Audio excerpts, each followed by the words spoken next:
Athletic Brewing Company Running Wild IPA. You know, pretty standard IPA. Has this kind of apple honey color. Yeah, kind of like a honey color. I will say it does smell like an IPA. Very hoppy, very citrusy. Smells like an old school West Coast IPA. Let's see how this non-alcoholic IPA tastes. Cheers. A lot going on with this one. I will say that, like, as soon as it hits my lips and tongue, it's actually quite refreshing. I get like the flavor of hops, but not so much the bitterness. And it has like this kind of herbal tea bag kind of note to it as well. To me, that's like the classic non-alcoholic beer flavor. Mouthfeel is, I'd probably put about medium, maybe. Fairly highly carbonated. I like this beer better as a non-alcoholic beer than as an IPA. I'm still gonna give this, you know, a pretty enthusiastic rating. I'm thinking 8, maybe 8.5. This is Teetotaler Thursday, and we got one from the #1 brand in non-alcoholic beer production, from Brasserie Chouffe. And a Chouffe non-alcoholic brew contains less than 0.5% ABV. And yeah, it kind of looks like a Belgian blonde, deep gold, slightly amber color. But it kind of smells like an Arnold Palmer, because you're getting like kind of lemony. There's probably like lemony hops in here, plus like kind of like a tea kind of thing from whatever the base brew is. And I really hope my gamble of buying the entire 4-pack pays off. Let's find out. Cheers. It tastes like an Arnold Palmer. It tastes like lemonade and iced tea. Well, sort of. Kind of like lemonade, but without like any tartness or like acidity. Like a tiny little bit of like Belgian kind of peppery phenol in there or something like that. I do not get banana. I do not get like clove. I don't know. It's like this weird soda beer hybrid. I will say I love this lacing on here. I will say it's actually really refreshing while it's in the mouth. This is pretty good. For a non-alcoholic beer, it's very good. I'm going to give this an 8 out of 10. Maybe even 8.5.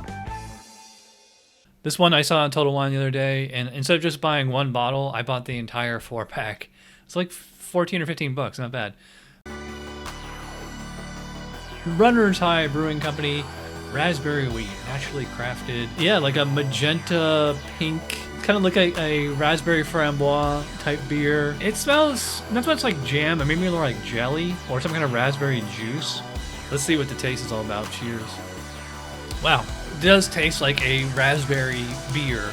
Again, kind of like a Lindemann's Framboise, but without any sourness or tart, no Brett. Mostly like pretty authentic raspberry flavor, brewed with all natural flavors, so it's probably some kind of extract. A lot of breweries, they will do a raspberry wheat beer in the summer. And that's basically what this is, just sans alcohol. Not much of a lingering aftertaste. I mean, it's like slightly fruity. What I do like about it is that it doesn't have like standard twangy non-alcoholic beer character. Pretty light-bodied, pretty highly carbonated. I'm gonna give this a pretty high score. I'm gonna go 9 out of 10 for the Runner's High Raspberry Wheat. And this can is expiring in a few days. I don't know why they sent me old beer.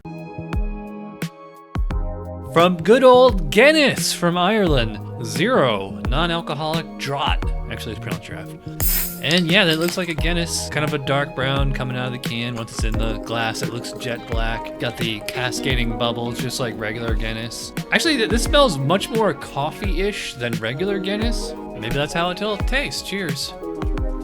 Yeah, it has that nice kind of like, almost like a burnt toast kind of taste to it. Just that lovely roasted barley. It's more bitter than it is sweet. I get maybe like a little bit of a chocolate in the aftertaste. It's almost kind of like a Starbucks kind of drink, cold brew coffee in a can. I will say the mouthfeel in this one is like even thinner than regular Guinness. A lot of people think Guinness is like a milkshake. It's really not. I would say like I'm legit surprised. You know, I've heard good things about this one. You know, so I would say like this tastes about 80 to 90% the same as regular Guinness. I'd say this is like a 9 out of 10 for a non-alcoholic beer.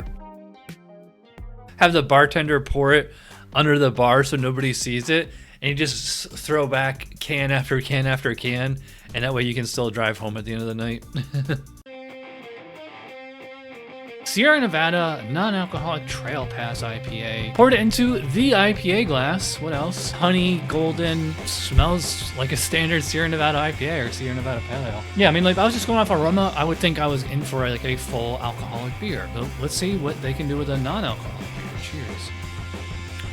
Yeah.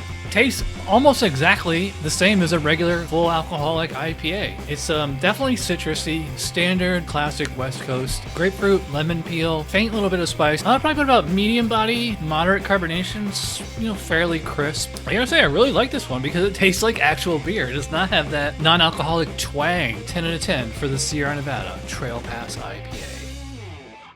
Bring us to work and have this for lunch, which is what I'm doing right now.